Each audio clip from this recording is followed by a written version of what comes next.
Bonjour, je m'appelle Philippe Bloch, je suis à la fois un observateur des entreprises à travers plusieurs livres que j'ai écrits depuis 20 ans, 25 ans, Service compris, il y a très très longtemps, plus récemment Opération Boomerang et Ne me dites plus jamais bon courage.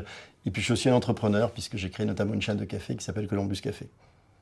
Un client premium, c'est quelqu'un qui, par définition, a accès au meilleur. Pas uniquement dans le milieu bancaire, mais dans sa vie quotidienne. Donc, il va attendre de vous en permanence, non pas que vous fassiez aussi bien que ce qu'il attendait, mais mieux que ce qu'il attendait et mieux que ce qu'il aurait trouvé chez vos petits copains.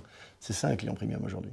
Faire mieux, ça veut d'abord dire connaître les attentes de son client. Je pense que ça, je suis très frappé, moi aussi je suis client de plusieurs banques, je suis très frappé que je peux passer des années sans que personne ne m'appelle, et après on se plaint qu'il n'y ait pas de clients dans les banques ou qu'il n'y a pas assez de business. Et en fait, ils m'ont jamais demandé si j'avais des investissements, des projets, des envies.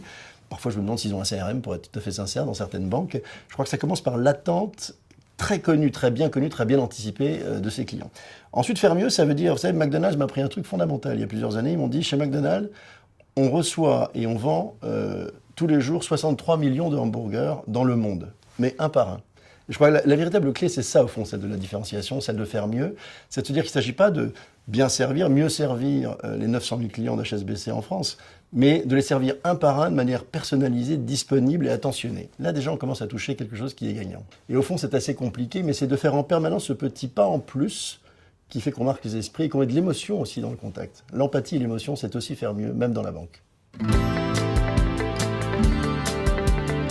Une bonne expérience client, c'est absolument indispensable, surtout à un moment où plus personne ne parle de qualité de service. Tout le monde parle d'expérience client, parce qu'au fond, c'est ce qui va vous rendre absolument unique, et pas forcément, contrairement à ce qu'on peut croire, par rapport à vos produits. Vous savez, un produit, c'est très facile à copier. Il y a plusieurs années, je suivais un camion en voiture. Je dépassais ce camion, c'est pas très compliqué.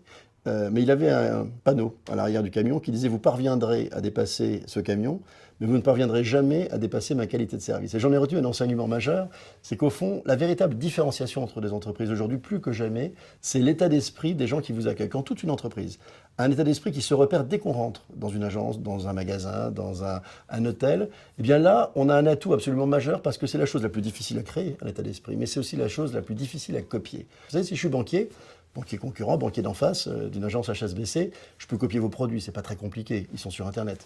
Je peux copier le look de vos agences, je prends un meilleur architecte, je dépense un peu plus d'argent. La vraie difficulté, c'est cette espèce d'état d'esprit qui, dès qu'on rentre quelque part, on sent qu'il existe, on sent qu'il est partagé, on sent que les gens ont envie de vous satisfaire, on sent qu'ils ont envie d'aller au-delà de leurs obligations, on sent qu'ils ont véritablement envie, bien plus que de vendre de l'argent ou un prêt, mais de financer mes rêves. Et bien ça, vous voyez, quand on a ça, c'est juste un truc incopiable. C'est compliqué. Alors heureusement, c'est difficile à créer, mais quand on a ça, on peut affronter n'importe quelle concurrence. On ne peut pas attendre de quelqu'un qu'il satisfasse ses clients si lui-même n'est pas satisfait dans son job, si on ne le traite pas comme son premier client.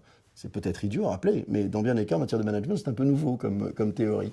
Deuxième élément, c'est qu'il faut avoir le talent d'embaucher des talents. Je dis toujours qu'il faut recruter des gens plus grands que soi. Alors, en France, c'est malheureusement un peu les poupées russes. Un grand qui embauche un petit, qui embauche un très petit, qui embauche un type pas terrible.